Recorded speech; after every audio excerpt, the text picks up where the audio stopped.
வணக்கம் மக்களே. நான் உங்கள் ஹரிஹரன் மிஸ்டர் பிரான் சேனலுக்கு வரவேற்கிறேன். இப்போ ரீசெண்டா பார்த்தீங்கன்னா, யுக்ரைனோட பிரசிடென்டான ஜெலன்ஸ்கியோட ஒரு நேர்காணல் ஸ்கை நியூஸ்ல உள்ள ஒரு முக்கியமான ஒரு பொலிட்டிக்கல் ஒரு ரிப்போர்ட்டர்ன்னு சொல்லலாம். யால்தா ஹக்கீம். அவங்க வந்து இவர வந்து இன்டர்வியூ எடுத்திருப்பாங்க. ஒட்டுமொத்த நேர்காணல் பார்த்தீங்கன்னா வந்து ஒரு கீவ்ல முக்கியமான இடத்துல வந்து ரஷ்யா ஒரு தாக்குதல் பண்ணியிருப்பாங்க. அத வந்து ஜெலன்ஸ்கி வந்து எக்ஸ்பிளைன் பண்ணிட்டு, அது வந்து சும்மா ஒரு நடந்துகிட்டே ரொம்ப ஒரு கேஷுவலான ஒரு இன்டர்வியூ இருக்கும். அதுக்கப்புறம் வந்து உட்கார்ந்து டீப்பா டிஸ்கஸ் பண்ணுவாங்க. அந்த ஃபுல் இன்டர்வியூ நான் பார்த்தேன்.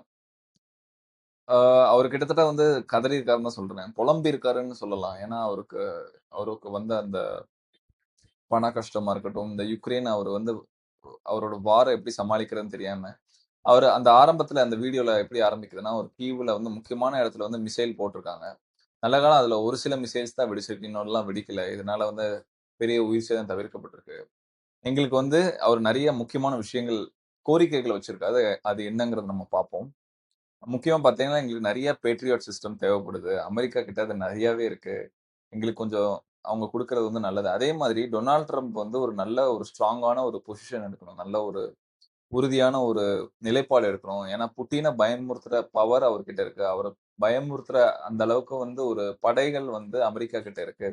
அத நிச்சயமா வந்து அவங்க பயன்படுத்தணும். அதே மாதிரி வந்து எங்களுக்கு பண உதவி இத வந்து ரொம்ப அழுத்தமா சொல்றாரு. கிட்டத்தட்ட 120 பில்லியன் அமெரிக்க டாலர் தேவைப்படுது.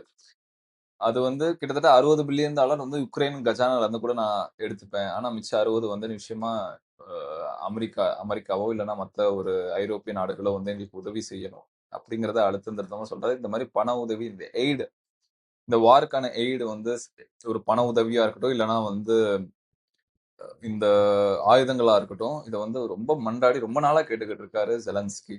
இந்த ஒட்டுமொத்த நேர்காணல் பார்த்தீங்கன்னா வந்து ஆரம்பத்துல ஒரு ஆங்கிலத்துல பேசிட்டு இருப்பாருங்க. அவங்க வந்து அந்த ஒரு இடத்த கீவ்ல ஒரு பகுதியில இருந்து அந்த இன்டர்வியூ நடக்கிற அந்த ரூம் அந்த ஹாலுக்கு வரைக்கும் நடந்து போவாங்க. அது முழுக்க முழுக்க இங்கிலீஷ்ல பேசியிருப்பாரு. அங்க உட்கார்ந்து நேர்காணல் ஆரம்பிக்கும்போது அவர் வந்து உக்ரைனியன் அவரோட பாஷையில பேச ஆரம்பிச்சிருப்பாரு. அது எனக்கு ரொம்ப வித்தியாசமா இருந்தது. என்னடா இது இப்படி இருக்குன்னு. ஏன்னா புட்டினோட நேர்காணல்லாம் பார்த்தீங்கன்னா, முழுக்க முழுக்க அவர் ரஷ்யன்ல தான் பேசுவாரு. இது கொஞ்சம் வித்தியாசமா இருக்கு. அதே மாரி இன்னொரு முக்கியமான விஷயம் சொல்லியிருக்காரு என்னன்னா, ஏற்கனவே நம்ம நெனச்சது தான். ஏற்கனவே இத பத்தி நம்ம பேசியிருக்கோம்.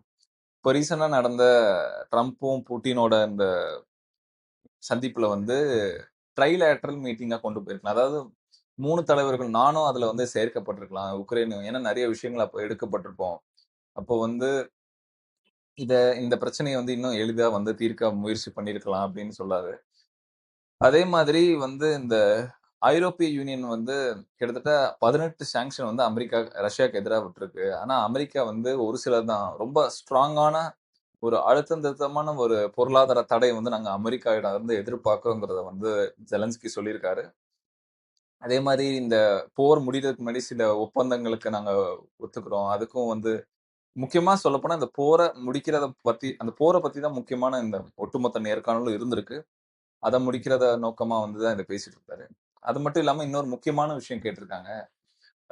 ரஷ்யா ஏன் வந்து நேட்டோவிடம் வந்து தாக்குதல் நடத்துறாங்க? நேட்டோல என்ன பிரச்சனைன்னா, அவரு சொன்ன வார்த்தை அவரு நேட்டோவ வந்து சோதிச்சு பார்க்கிறாரு. ஏன்னா, போலாந்து கிட்ட வந்து அவரோட ட்ரோன்ஸ வந்து ரஷ்யா அனுப்பிச்சிருக்காங்க. ரஷ்யாவோட ட்ரோன்ஸ், அன்மேன்ட் ஏரியல் வெஹிக்கிள்ஸ் அதையும் வந்து போலாந்து கிட்ட பறக்க விட்டுருக்காங்க அவங்களோட ஏர் ஸ்பேஸ்ல. அத வந்து பிரிட்டிஷ் ஃபைட்டர் ஜெட்ஸ்லாம் வந்து அத நியூட்ரலைஸ் பண்ணி அத திரும்ப அத அட்டாக் பண்ணியிருக்காங்களா, அத எக்ஸ்பிளைன் பண்ணல. ஆனா, அவரு நேட்டோவ வந்து சோதிச்சு பார்க்குறாரு. அவங்களோட டிஃபென்ஸ் சிஸ்டம்லாம் எப்படி இருக்கு? ஏன்னா, அங்க உள்ளது தான் வந்து ஒண்ணு அ அவரு இன்டைரக்ட்டா வந்து உக்ரைன வந்து பயன்படுத்துற மாரி, "நீ அவங்களத பயன்படுத்தினீன்னா, அவங்களுக்கோட கதிய பாரு" அப்படிங்கிற மாரி புதின் நெனைக்கிறாருங்கிறத வந்து ஜெலன்ஸ்கி சொல்றாரு. அதே மாதிரி அவங்களோட முக்கியமான குறிக்கோள் வந்து இந்த நேர்காணல தவிர்த்துட்டு நான் சொல்றேன். அவரோட முக்கியமானது பார்த்தீங்கன்னா, புட்டினோட பிரச்சனை என்னன்னா, முக்கியமா இந்த வரையறை கொண்டு வரது. அந்த பார்டரோட வரையறை. எந்த பார்டரு அத வந்து உட்கார்ந்து முடிவு பண்ணி பேசினா தான் எனக்கு தெரிஞ்சு மத்த வல்லுனர்களோட கருத்து கூட இந்த போர வந்து நிப்பாட்ட முடியும். இல்லன்னா வந்து புட்டினோட அக்ரஷன வந்து அவரு காமிச்சுக்கிட்டே தான் இருப்பாரு. இதுல வந்து அமெரிக்கா என்ன முடிவு எடுக்க போகுதுன்னு தெரியல. அதே மாதிரி ஐரோப்பிய நாடுகள் என்ன எடுக்க போகுதுன்னு தெரியல. ஏன்னா ஐரோப்பிய நாடுகள் வந்து ரஷ்யாவோட கேஸ வந்து நெறைய நம்பியிருக்கு. ரஷ்யாவோட ஆயில். இது எல்லாம் நெறைய ஜியோ பொலிட்டிக்கல் லூப் ஹோல்ஸ் இல்ல சில முடிச்சுகள்லாம் இருக்கு. சர்வதேச அரசியல் முடிச்சுகள். அதெல்லாம் வந்து எப்படி நகர்வுகள் அடுத்தடுத்து மத்த நாடுகள் எப்படி நகர்த்துதுங்கிறத வந்து நம்ம பொறுமையா இருந்து பார்ப்போம். இந்த வீடியோ பிடிச்சிருந்தா நீங்க லைக் பண்ணுங்க. மறக்காம நம்ம சேனல் சப்ஸ்கிரைப் பண்ணுங்க. பாய்.